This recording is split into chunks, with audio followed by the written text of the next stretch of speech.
Welcome back.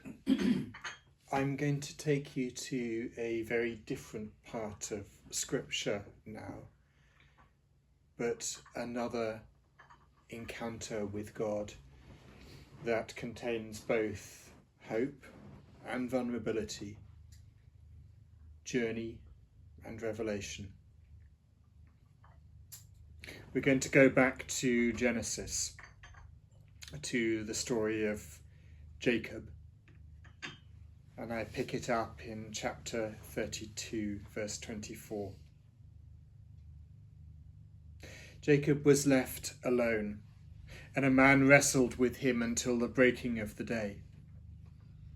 When the man saw that he did not prevail against Jacob, he touched his hip socket, and Jacob's hip was put out of joint as he wrestled with him. Then he said, "Let me go, for the day is broken." But Jacob said, "I will not let you go unless you bless me." And he said to him, "What is your name?" And he said, "Jacob." Then he said, "Your name shall no longer be called Jacob, but Israel, for you have striven with God and with men and have prevailed." Then Jacob asked him, "Please tell me your name." But he said, "Why is it that you ask my name?" And there he blessed him. So Jacob called the name of the place Peniel, saying, "For I have seen God face to face, and yet my life has been delivered." The sun rose upon him as he passed Peniel, limping because of his hip.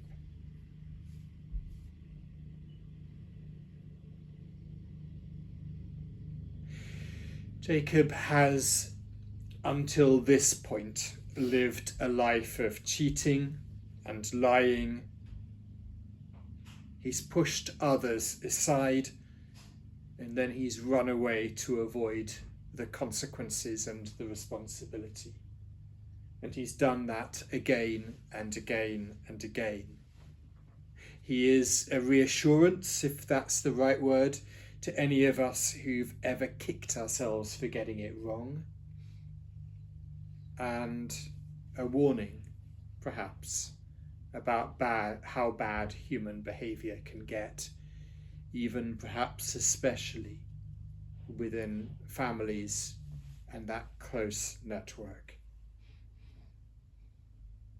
And yet I'm intrigued by Jacob. Perhaps it's easy to learn from people who are good. What can we learn positively from the villains of the scriptures?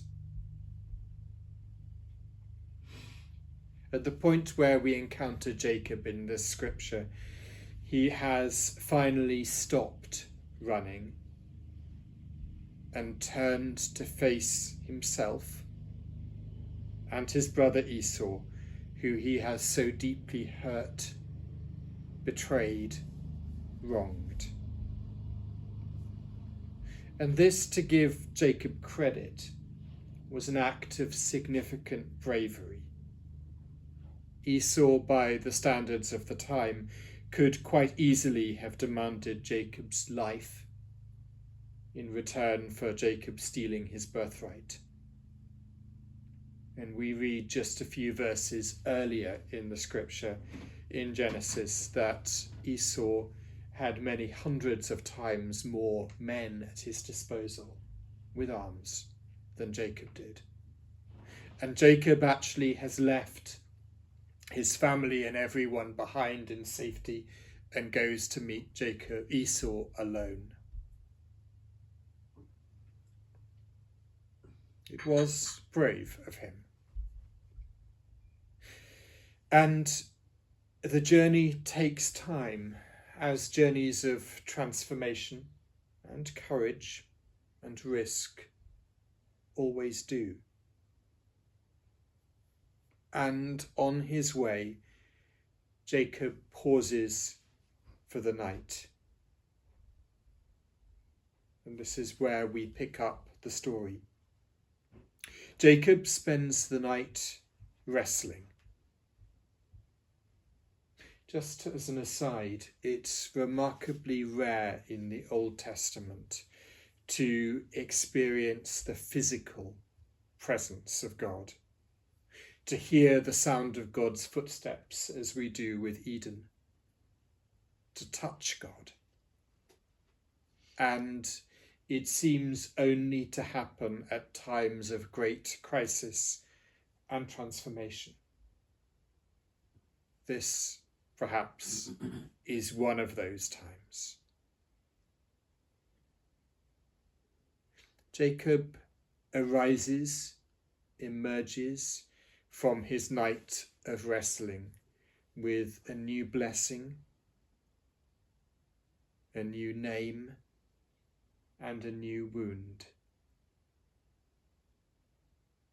A new blessing, a new name, and a new wound. Life-changing events and experiences are not without cost.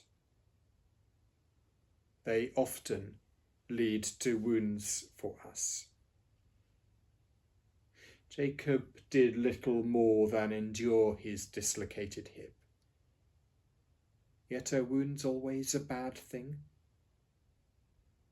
Jesus is described as both God and servant. And renown writes of the wounded healer. I believe that vulnerability is an essential part of leadership.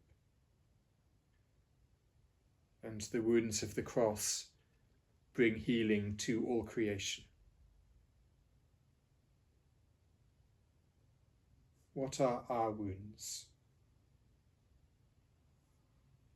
And how do we relate to them?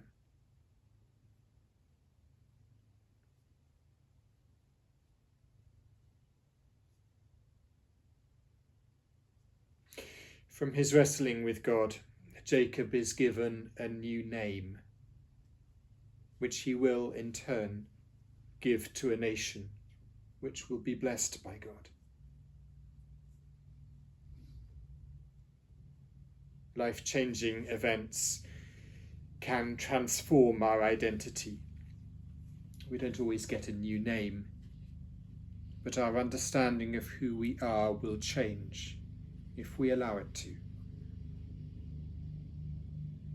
If we walk or wrestle with God, we'll be blessed. How do we experience this blessing? How do we respond?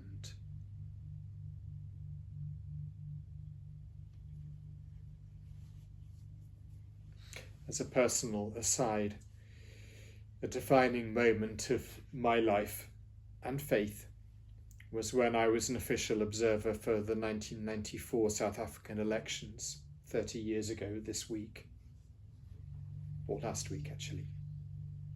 At the time I was youth worker at Cape Town Cathedral, and I'd seen the power and potential of the church to look out, to be an agent of peace, justice, hope, even amidst wrestling with the evils of apartheid. As they waited in long, snaking lines to cast their votes at what were voting stations, not polling stations, because polling stations could be connected with police, which were not a good thing in pre-apartheid South Africa. As they waited in those lines, people really did say, "Today I've become a human being. Today I'm a South African."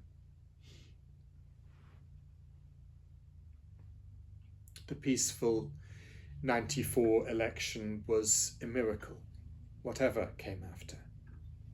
And I was immensely privileged to be a witness to it, and a tiny part of it. There were over 10,000 official observers.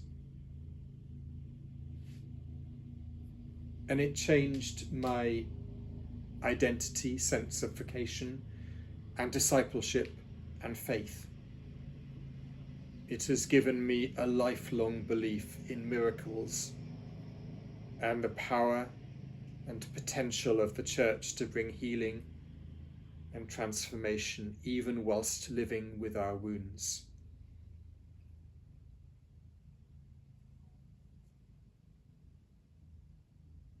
Our scripture ends with Jacob limping away with a dislocated hip, which is itself to me astonishing. A few years back I was struggling to limp with a dislocated elbow. I'll leave you to explore and read on, if you'd like to, what happens between Jacob and Esau. It's chapter 32 of Genesis and on. But for now, I invite you to reflect on the wounds that are part of you and how you live with them.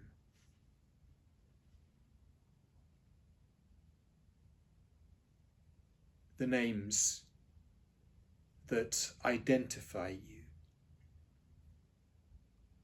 not just your given name, but the name that goes with your role,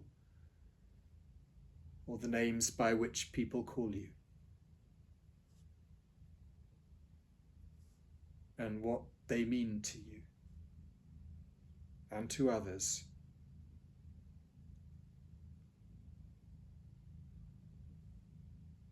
And how, at this point in your journey, God is blessing you. The wounds you live with, the names that identify you, the blessings which God gives to you.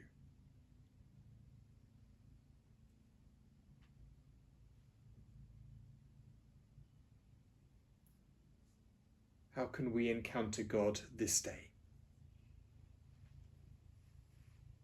With wounds, with names, and with blessings.